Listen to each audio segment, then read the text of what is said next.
Perpustakaan UIN Raden Mas Said Surakarta. Said Library Podcast, Ruang Ide, Ruang Gagasan. Bersama saya, Liningsih, Pustakawan Ahli Media UIN Raden Mas Said Surakarta. Tema kita pada hari ini yaitu Ruang Publik Cerdas dan Penyiaran Sehat, membangun generasi bermartabat di era informasi. Nah, Sobat Pustaka, hari ini kita kedatangan dua narasumber yang kompeten di bidangnya. Yang pertama, Bapak Muhammad Nur Huda, SPD, SH, atau biasa dipanggil dengan Mas Huda. Beliau adalah Komisioner Bidang Pengawasan Isi Penyiaran, Isi Siaran, KPID Jawa Tengah. Dan yang kedua, Bapak Safawi Ahmad Kadafi, SSMA, atau biasa dipanggil dengan Mas Davi. Beliau adalah Ketua Program Studi Pemikiran Politik Islam UIN Raden Mas Said Surakarta. Kita sapa dulu ya. Assalamualaikum Mas Huda dan Mas Davi. Waalaikumsalam. Gimana kabarnya hari ini? Alhamdulillah bikhair. Karena saya di UIN jadi harus alhamdulillah bikhair. Baik, Mas Huda dan Mas Davi mungkin sedikit memperkenalkan kepada Sobat Pustaka secara singkat. Saya Muhammad Nur Huda, Koordinator Bidang Pengawasan Isi Siaran KPID Provinsi Jawa Tengah. Dan alhamdulillah terima kasih sudah diberikan kesempatan untuk bersilaturahmi dengan Mas Davi dengan Mbak Tri. Dan semoga bermanfaat daerah begitu ya, Mbak. Terima kasih, Mbak. Oke, Mas Davi boleh disapa? Perkenalkan, saya Safawi Ahmad Kadafi, biasa dipanggil Davi. Saya Ketua Program Studi Pemikiran dan Politik Islam. Baik, oke, sudah kenalan ya. Sobat Pustaka, di era hari ini kita tidak pernah kekurangan informasi, justru kita kebanjiran. Setiap hari kita membaca, mendengar, bahkan ikut menyebarkan berbagai informasi, dari yang mencerahkan sampai yang menyesatkan. Lalu pertanyaannya, apakah kita sudah cukup cerdas dalam mengelola semua itu? Nah, perguruan tinggi selama ini mengajarkan kita untuk cerdas membaca, berpikir, dan menulis. Sementara Komisi Penyiaran Indonesia melalui perannya di daerah mendorong kita untuk cerdas mendengar dan bertanggung jawab dalam bersuara. Nah, pertemuan dua peran tersebut menjadi sangat penting karena dari sinilah kita bisa membangun ruang publik yang tidak hanya ramai, tapi juga sehat dan pada akhirnya akan melahirkan generasi yang bermartabat. Hari ini kita akan ngobrol lebih dalam tentang bagaimana sih literasi dan penyiaran bisa berjalan beriringan dan apa yang bisa kita lakukan sebagai bagian dari masyarakat informasi. Mari kita mulai.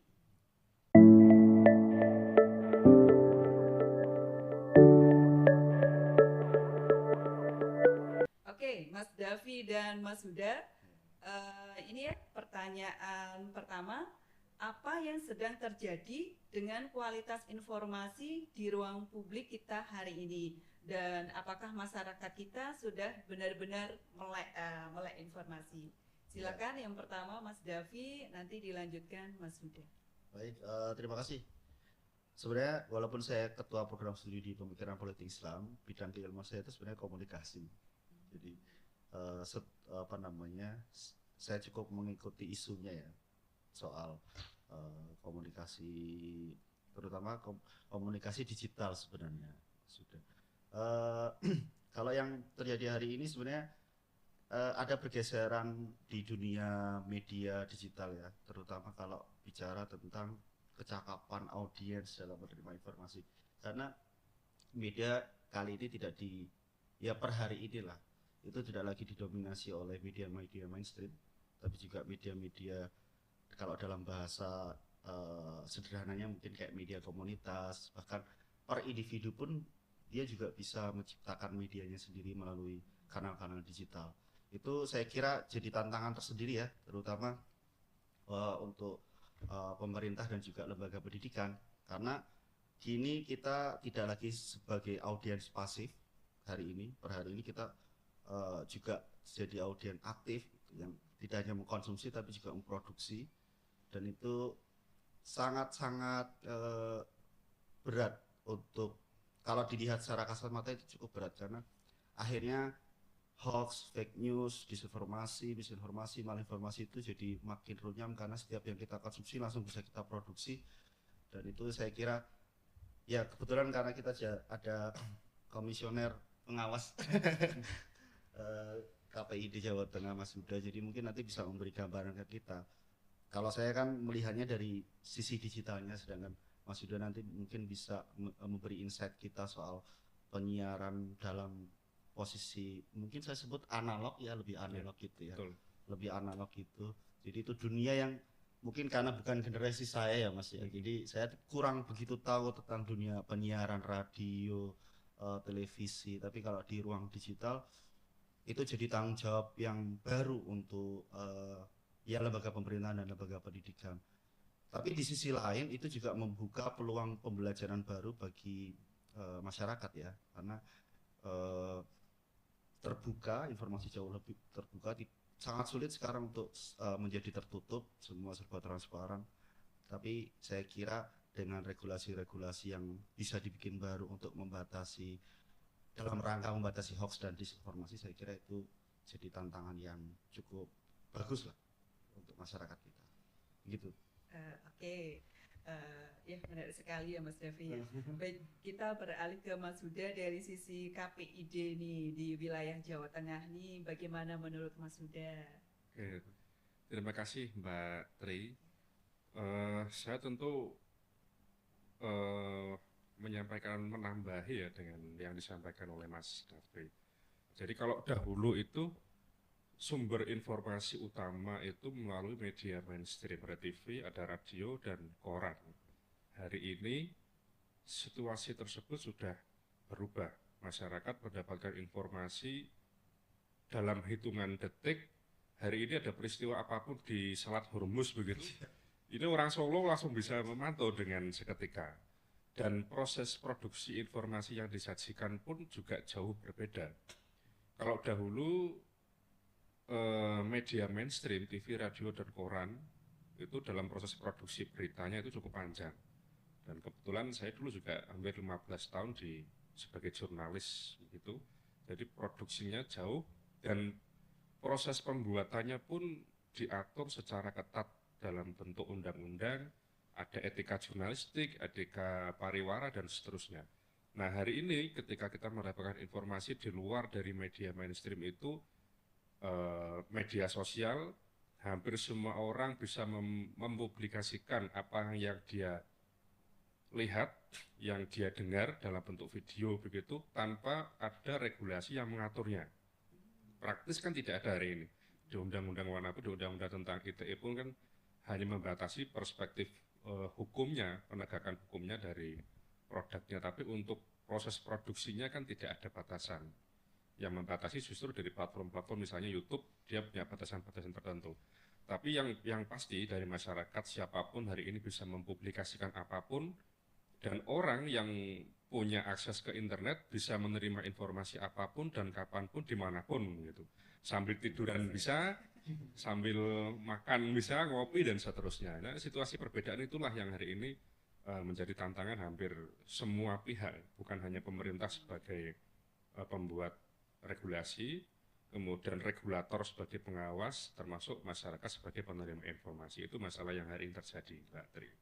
Oke, kalau begitu kita masuk ke peran masing-masing aktor dalam membangun ruang publik ini ya. Karena tadi disebutkan bahkan mungkin semuanya itu bisa disaksikan ya, live dari Bromo, terus kemarin kalau di Solo itu, daerah Solo ya, itu ada banjir kayak gitu, kita bisa menyaksikan berapa meter kayak gitu. Yeah. Oke, yang paling tadi digarisbawahi berarti di sektor apa tadi Mas? Penggunaannya atau produksi kontennya.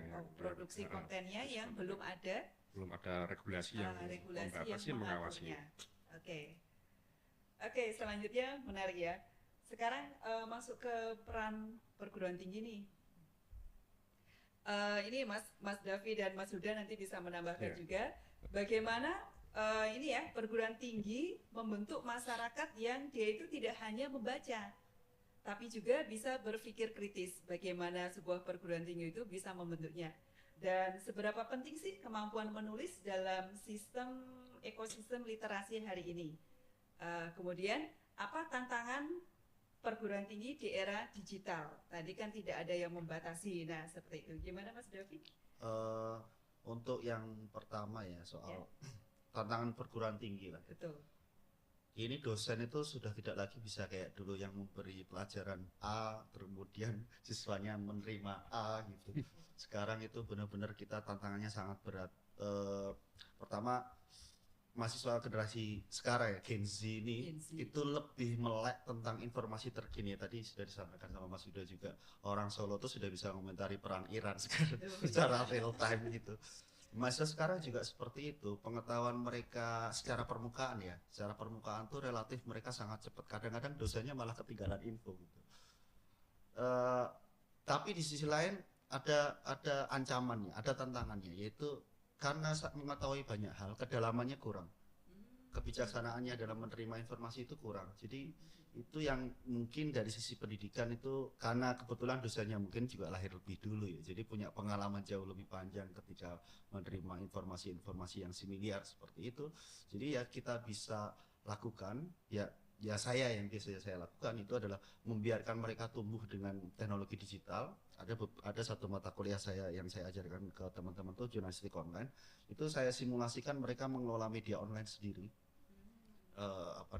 Agar mereka merasakan gimana kalau mereka punya tanggung jawab ketika memproduksi konten. Karena kalau individual itu kan bisa pakai fake account, second account gitu. Jadi kalau mereka dilembagakan, mereka akhirnya tidak bisa main-main, jadi punya tanggung jawab lebih dalam memproduksi konten dan menerima konten. Jadi ya sejauh atau sependek yang saya lakukan di perguruan tinggi dengan mahasiswa saya, ya saya cuma bersamai mereka sambil ya bercerita sedikit dengan pengalaman-pengalaman saya gitu sih. Kalau soal kemampuan menulis itu juga jadi PR yang sangat berat ya, karena mahasiswa sekarang itu ketergantungannya dengan AI, artificial intelligence itu cukup besar dibandingkan mungkin generasi saya, apalagi generasinya Mas Yuda yang sangat. Kan kita sama ini. Bukan saya lebih tua. Kalau generasinya Mas Yuda itu mungkin harus buku itu yang jadi pegangan. Kalau generasi saya masih ada Google ya. Generasi saya dulu saya ingat itu kita dibatasi sama dosen tuh nggak boleh googling. Kalau sekarang itu googling tuh masih mending lah daripada langsung menggunakan Gemini atau ChatGPT gitu.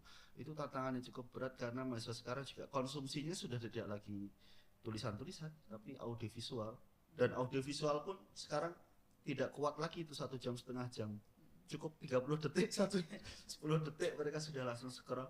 Itu juga tantangan tersendiri yang saya kira kalau yang saya lakukan biasanya adalah platformnya saya ganti. Kalau dulu biasanya pakai bikin makalah, sekarang saya minta mereka untuk menjelaskan satu materi atau satu tokoh pemikiran dengan video, jadi mereka merekam sendiri, mereka menjelaskan di depan kamera. Luar biasa ya. Ya, coba dari Mas Huda sendiri bagaimana ini? Tadi bagaimana sih perguruan tinggi itu membentuk masyarakat yang dia itu tidak hanya membaca gitu, tapi juga harus apa yang dibacanya itu dia bisa berpikir kritis begitu.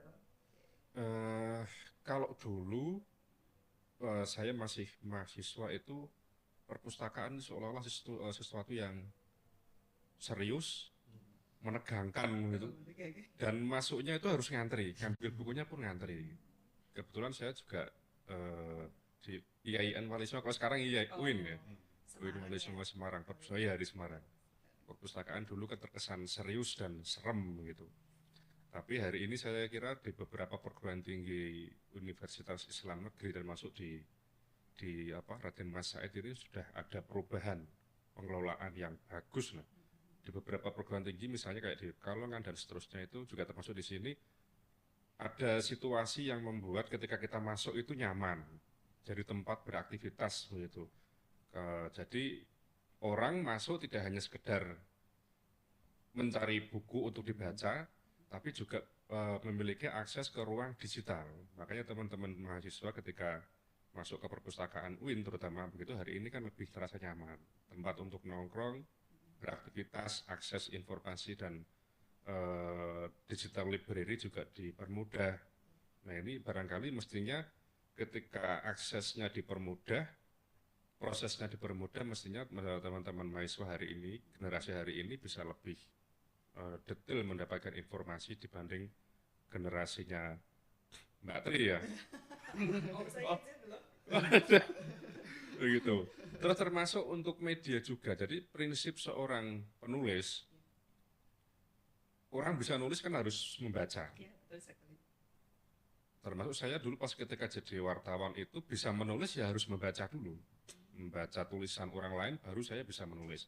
Kalau hari ini masyarakat Gen Z tidak mau membaca, tingkat literasinya rendah, misalnya begitu, maka ya saya pastikan dia akan kesulitan untuk bisa menulis.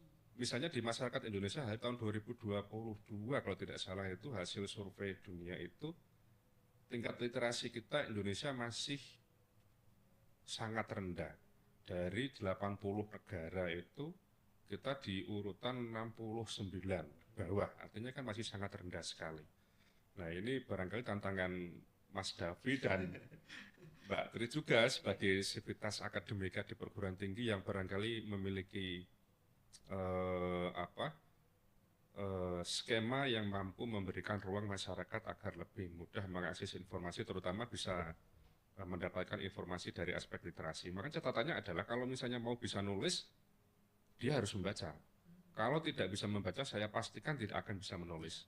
Nah, misalnya hari ini dengan ChatGPT dengan hanya hitungan detik minta dibuatkan artikel begitu, ya bisa. Cuman tentu suatu ketika nanti dalam momen-momen tertentu ketika harus menulis begitu, saya pasti akan kesulitan. Nah, disinilah teman-teman mahasiswa terutama yang hari ini masih bergulat di dunia digital, kita berharap akses informasi yang mudah itu dimanfaatkan untuk mampu mengembangkan pengetahuan dengan cara membaca, baca, dan seterusnya. Apapun ya harus dibaca. Misalnya mendapatkan informasinya kalau mudah tentu bisa dimanfaatkan untuk membaca, ya. Kira-kira begitu, Mbak Tri. Oke, berarti gini ya, kalau dari sisi membaca dan berpikir itu sudah kuat, tadi disampaikan ya, membaca dan menulis. Nah, itu misalnya ini sudah kuat gitu. Jadi lalu bagaimana cara kita mengkonsumsi dan menyebarkan informasi melalui media? Kalau tadi kita sudah membaca dan berpikirnya itu kuat gitu. Terus lantas tahap selanjutnya adalah bagaimana kita mengkonsumsi dan menyebarkan informasi melalui media. Nah, selanjutnya kita ke pertanyaan berikutnya ya, Mas Yuda dan Mas Davi, tentang cerdas mendengar dan bersuara. Apa sebenarnya yang dimaksud dengan penyiaran sehat? Lalu, bagaimana sih Komisi Penyiaran Indonesia Daerah, khususnya Jawa Tengah, ada Mas Yuda ini, mendorong masyarakat menjadi pendengar yang kritis gitu. Lalu, di era digital ini siapa sebenarnya yang bertanggung jawab atas kualitas informasi? Nah, silakan mungkin bisa Mas Huda dulu. Ya, terima kasih Mbak Tri dan Mas Davi. Ya, penyiaran yang sehat ya, itu prinsipnya adalah informasi yang disajikan melalui media analog, TV dan radio itu harus betul-betul memberikan informasi yang menghibur, mendidik, dan memberikan inspirasi. Itu prinsipnya 3 itu. Jadi apapun bentuknya begitu. Beda kalau dengan media sosial kan tidak ada batasan. Nah makanya setiap momen apapun kita KPID Provinsi Jawa Tengah dalam bentuk literasi ataupun sosialisasi di setiap lembaga penyiaran, dan kebetulan kita juga memiliki program di KPID itu untuk monitoring dan pengawasan. Kan tugas kita kan juga melakukan pengawasan dan pembinaan di setiap radio dan televisi di Jawa Tengah terutama. Ketika kita datang ke masing-masing studio selalu mengingatkan mengenai hal itu, harus betul-betul memberikan inspirasi. Karena apa yang orang dengar, apa yang orang lihat, itu kan mampu membangun budaya sekaligus sosial di daerah masing-masing. Begitu informasi yang disajikan dalam bentuk audio visual ataupun audio saja, kok tidak benar, maka masyarakat setempat pasti akan menjadi manusia yang tidak beradab, kan begitu. Maka ketika informasinya benar dan baik, menginspirasi, pasti akan mampu membangun masyarakat bermartabat di daerahnya. Kemudian KPID Jawa Tengah, hari ini memang kita kesulitan mengakses media digital. Media sosial itu di luar jangkauan kita karena kita masih terbatas pada undang-undang penyiaran itu tahun 2002. Jadi patokan undang-undang kita KPID, KPI itu KPI dan KPID itu kan sama. Itu patokan kita undang-undang 2002, undang-undang 32 tahun 2002. Sedangkan internet muncul kan di akhir-akhir tahun 2010-an. Jadi undang-undang itu ada sebelum ada internet. Makanya hari ini kita agak kesulitan karena belum bisa mengawasi di sana. Kemudian yang mengawasi siapa? Ya tidak ada yang mengawasi. Media sosial tidak ada yang mengawasi. Kementerian ataupun Komdigi di sini posisinya tidak mungkin bisa mengawasi setiap detik ada jutaan konten yang dipublikasikan melalui kanal-kanal platform YouTube, TikTok dan yang lain kan tidak mungkin bisa mengawasi. Yang mengawasi ya tentu masyarakat sendiri kesadaran untuk betul-betul memberikan sajian yang benar, baik dan menginspirasi serta tidak membuat orang lain berbuat negatif begitu. Oke, berarti masyarakat sendiri yang harus bertanggung jawab. Betul.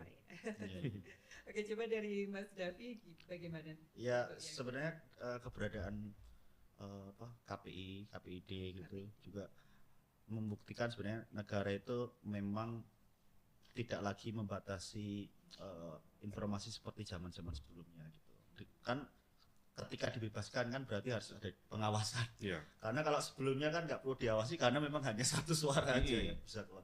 Justru ini bentuk dari kebebasan berpendapat yang dijamin undang-undang juga. Tapi kalau misalnya, tadi pertanyaannya apa? Fokusnya ke tadi apa sih yang dimaksud dengan penyiaran sehat, kemudian tanggung jawab masyarakat kita ya.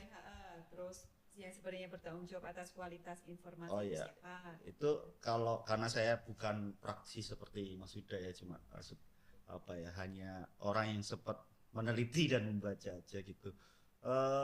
Ada satu, karena ini perpustakaan jadi saya ngutip buku juga aja. Element of Journalism dari bukunya Bill Kovac dan Tom Steele itu dulu mungkin Mas Yuda juga tahu sebagai seorang jurnalis, 9 elemen jurnalisme. Dulu Bill Kovac dan Tom Steele itu meriset 3.000 wartawan seluruh dunia, terus menelurkan ada 9 elemen jurnalisme. Nah, di tahun sejak era internet itu muncul lagi satu poin nomor 10, yaitu tanggung jawab informasi kini tidak lagi berada di media mainstream, tapi juga di publik juga. Karena itu respon dari teori itu ya, bahwa kini masyarakat juga produsen informasi. Ya, itu yang tadi saya mengulang penjelasan saya di awal tadi, bahwa sekarang universitas ya tidak lagi mendidik calon produsen informasi tapi juga konsumen informasi. Ini sebenarnya ditanggapi dengan di kampus kita kan ada mata kuliah universitas namanya literasi digital. Kebetulan saya juga mengampu mata kuliah itu bukan untuk mengajari anak muda ini bikin konten, tapi bagaimana cara mereka merespon konten. Oke, menarik sekali ya literasi digital menjadi mata kuliah. Oke, selanjutnya di mana sih titik temu antara literasi perguruan tinggi dan penyiaran sehat? Di mana titik temunya begitu? Lalu bagaimana membangun masyarakat yang sekaligus itu dia kritis membaca, bijak mendengar, kemudian bertanggung jawab dalam bersuara. Nah, yang terakhir, bentuk kolaborasi nyata antara perguruan tinggi dan KPID di daerah, khususnya Jawa Tengah. Nah, seperti itu. Mau dijawab siapa dulu? Mas Huda dulu? Mas Huda. Ya, titik temu antara literasi dan penyiaran yang sehat. Sebenarnya titik temunya itu adalah outputnya, Mbak Tri. Outputnya tentu kan misalnya KPID berkepentingan apa yang diproduksi oleh lembaga penyiaran itu memberikan informasi yang sehat dan menginspirasi.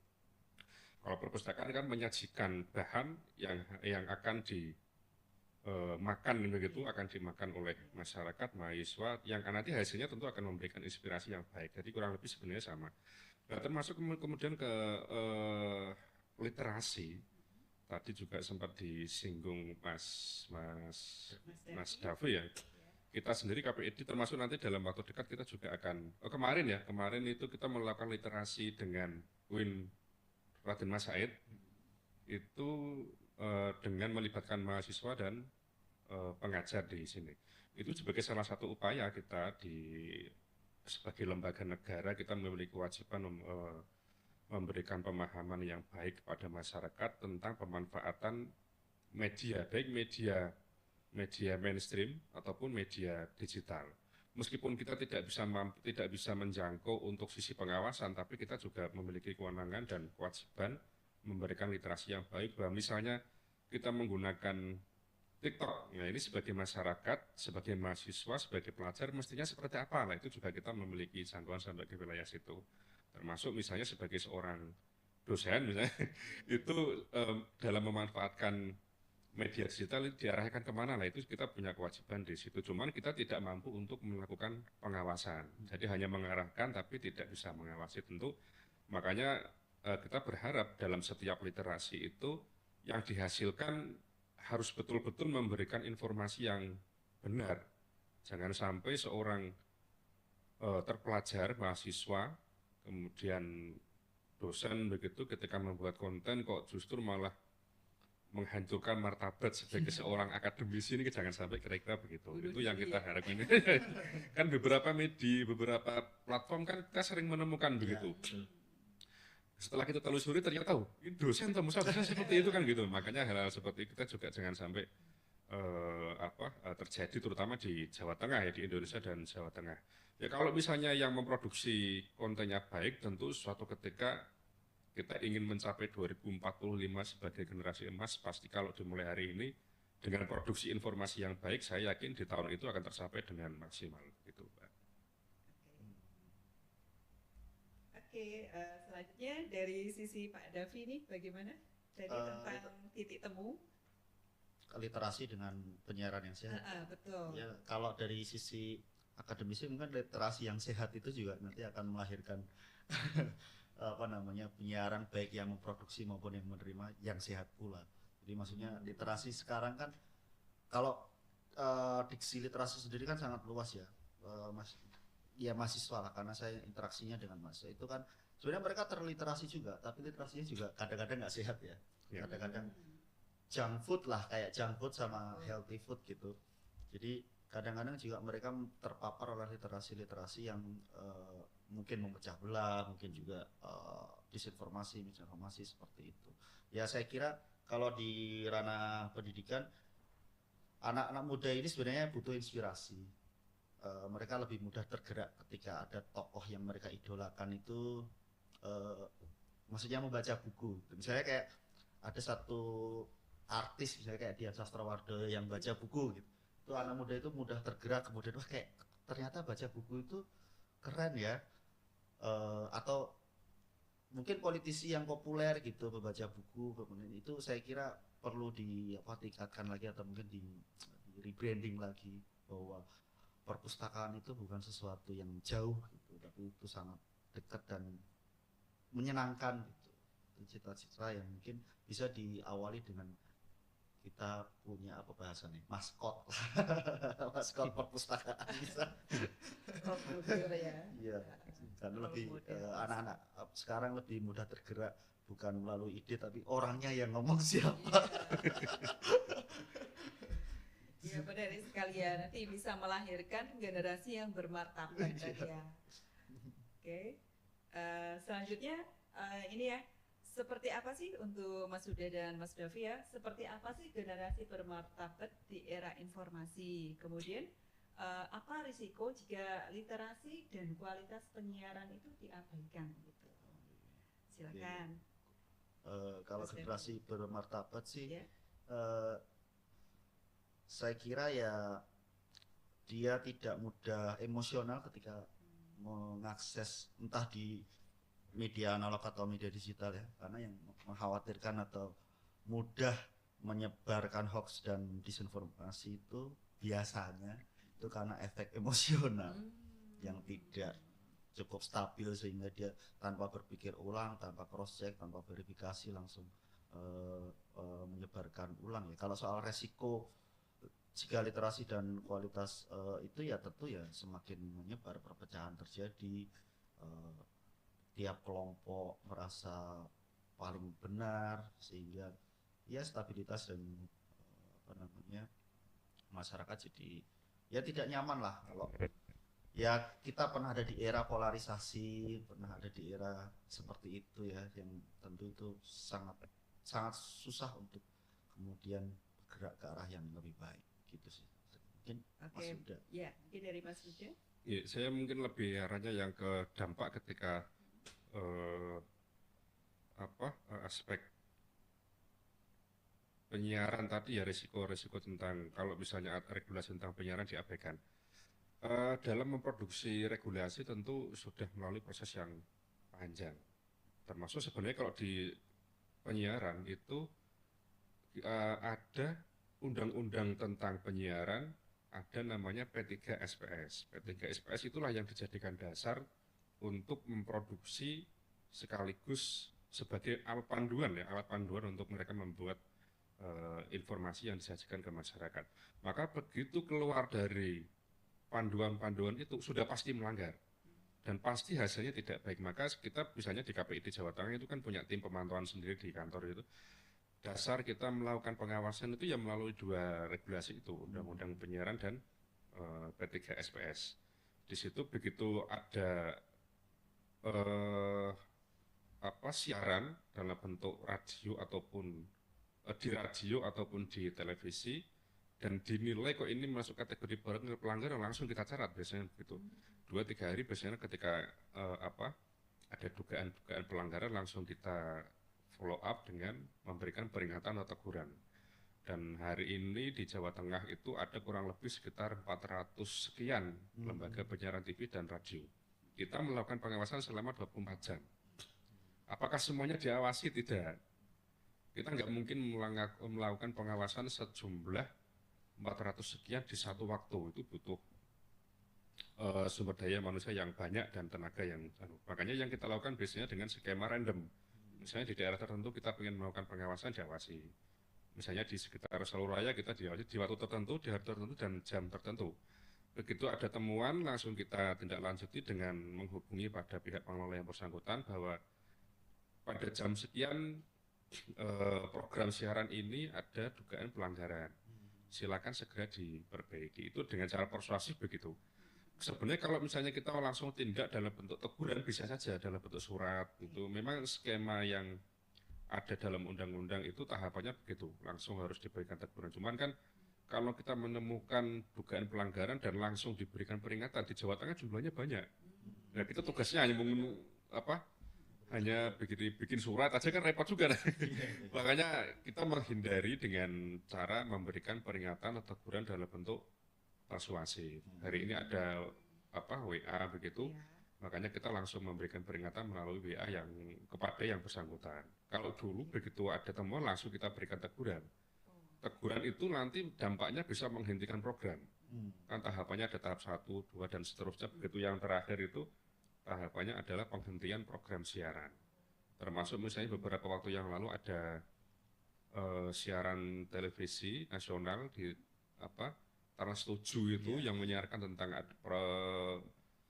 perbedaan pandangan mengenai pengasuh di Pondok Pesantren Lirboyo.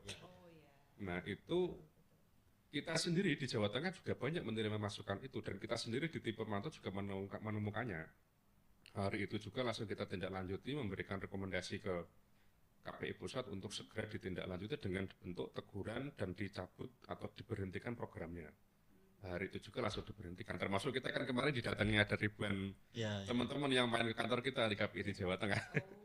Ada banyak itu ribuan, ya. Tidak apa-apa, kita masih terima kasih aja lah. Berarti ini bentuk perhatian dari masyarakat ke kita sebagai regulator untuk serius mengenai tupoksi kita, begitu, Mbak.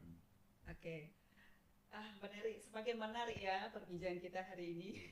Baik, selanjutnya ini ya, Mas Davi dan Mas Huda tentang ini apa sih satu kebiasaan sederhana yang bisa dilakukan agar masyarakat itu lebih cerdas bermedia? Lalu harapan ke depan untuk ruang publik kita itu dalam kacamata Mas Huda dan Mas Davi itu seperti apa? Apa itu satu kebiasaan sederhananya? Yang pertama sharing sebelum sharing. Oh, Itu iya. kalau perspektif media digital, media sosial. Sharing sebelum sharing. Ketika kita mendapatkan informasi apapun tentu harus verifikasi kebenarannya sebelum kita publikasikan atau share ke pihak lain, itu untuk perspektif media digital. Kalau yang media analog, prinsip kita adalah masyarakat bisa melakukan ikut serta melakukan pengawasan. Misalnya mendengar ataupun menonton TV, kok itu dinilai kurang pas di hati begitu misalnya, itu bisa langsung dilaporkan ke kita, ke KPID, KPI ataupun KPID.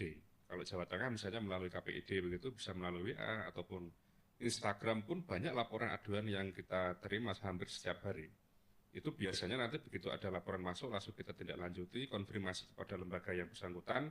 Tentunya yang dilaporkan itu harus ada persyaratannya, misalnya programnya apa, jam berapa, syukur-syukur ada buktinya. Bukti di sini misalnya dalam bentuk rekaman, audio, atau dalam bentuk video. Itu bisa disampaikan ke kita, nanti langsung kita tindak lanjuti. Nah, biasanya kalau KPID Jawa Tengah setahun itu kalau laporan sebenarnya tidak terlalu banyak dalam beberapa waktu terakhir ya. Tapi kalau temuan itu satu bulan rata-rata hampir 500 dugaan temuan. Itu pun kita skemanya random. Kalau rata itu saya kira hampir ribuan. Iya, iya. Itu random maksudnya dari sekian ratus lembaga penyiaran di Jawa Tengah jumlahnya sekian, yang ditemukan sekian, itu termasuk banyak.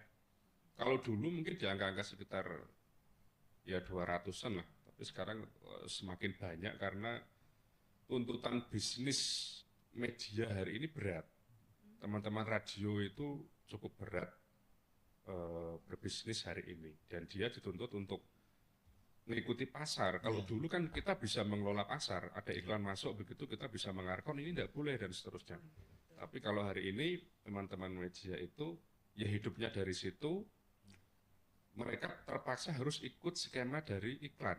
Misalnya jualan obat boleh-boleh saja di radio itu, tapi ada hal-hal yang dibatasi bahwa ini tidak boleh dan termasuk pelanggaran. Nah, hal ini yang sering dilanggar oleh teman-teman lembaga penyiaran di Jawa Tengah, TV maupun radio. Nah, makanya kita KPID tahu dan melihat, yang kita lakukan tentu ya dengan melakukan teguran dalam bentuk persuasi. Biasanya begitu langsung kasih teguran pertama dengan bentuk persuasi, mereka langsung memperbaiki, biasanya begitu. Cuma nanti beberapa bulan kemudian balik lagi ya kita. Tapi ya kita mau langsung sanksi, kasihan juga. Misalnya kita tidak sanksi, kita yang berdosa kan, kita yang ditugasi negara untuk melakukan itu, tapi tidak kita lakukan, kita yang salah juga. Maka situasi hal-hal ini hari ini ya serba repot lah. Ya, tapi ya bagaimanapun ya tetap harus kita cari alternatif dengan skema persuasif tadi, begitu Mbak Tri. Ya, menarik tadi ya. Jadi saring sebelum sharing gitu. Dah, baik kita ke Mas Davi, bagaimana itu? Ya, pertama jangan emosional ketika menerima informasi, karena itu biasanya yang menumpulkan akal sehat. Ketika kita sedang menerima informasi yang kebetulan itu menyentuh sisi emosional kita, nah kita biasanya nggak bisa mikir tuh, langsung di share aja. Itu juga menambahkan atau menebalkan dari pesan Mas Huda tadi soal sharing sebelum sharing. Itu juga biasanya terjadi karena kita dalam posisi emosional. Yang kedua juga jangan membatasi relasi kita, jangan eksklusif dalam berjejaring, karena itu berpotensi untuk mencurigai kelompok lain, karena kita tidak punya kenalan dari kelompok itu. Misalnya ketika ada hoax tentang kelompok itu, karena kita tidak punya jaringan atau kenal dari kelompok itu, kita akan mudah untuk ikut membencinya. Itu juga eksklusivitas dalam berjejaring itu juga cukup sebaiknya dihindari. Tetap berjejaring dengan semua pihak, sehingga ketika mendengar disinformasi itu kita bisa skeptis atau memverifikasi, benar nggak ini ada info tentang ini di lembaga kamu. Nah itu biasanya bisa memfilter kita secara natural. Itu sih kalau dari saya. Terima kasih. Oke. Sudah di penghujung acara nih Sobat Pustaka ya. Menarik sekali ya teman-teman. tema kita hari ini ruang publik cerdas dan penyiaran sehat, membangun generasi bermartabat di era informasi. Nah, di perpustakaan ini ya, Sobat Pustaka, kita juga dalam rangka itu kita punya buku namanya Literasi Informasi. Di sini supaya kita cerdas membaca, berpikir, dan menulis. Baik Sobat Pustaka, dari perbincangan hari ini kita belajar bahwa membangun ruang publik yang cerdas tidak cukup hanya dengan menyediakan informasi. Kita juga perlu membangun cara berpikir, cara mendengar, dan cara bersuara. Perguruan tinggi mengajarkan kita untuk membangun dan memahami, sementara dunia penyiaran mengajarkan kita untuk mendengar dan menyampaikan. Ketika keduanya bertemu, disitulah lahir masyarakat yang tidak hanya pintar, tapi juga bijak. Dan dari sanalah generasi bermartabat itu bisa tumbuh. Terima kasih untuk narasumber kita hari ini dan juga Sobat Pustaka yang sudah mendengarkan dengan baik. Mas Huda dan Mas Davi, terima kasih sekali. Sama-sama. Jangan lupa, mulai dari hal yang sederhana, baca dengan kritis, dengar dengan bijak, dan bersuara dengan tanggung jawab. Saya pamit undur diri, sampai jumpa di episode berikutnya. Wassalamualaikum warahmatullahi wabarakatuh. Said Library Podcast, senyum, salam literasi. Satu kali lagi kayaknya, satu kali lagi terus ya. Mas Huda ya, semangat ya, satu kali lagi. Said Library Podcast, senyum,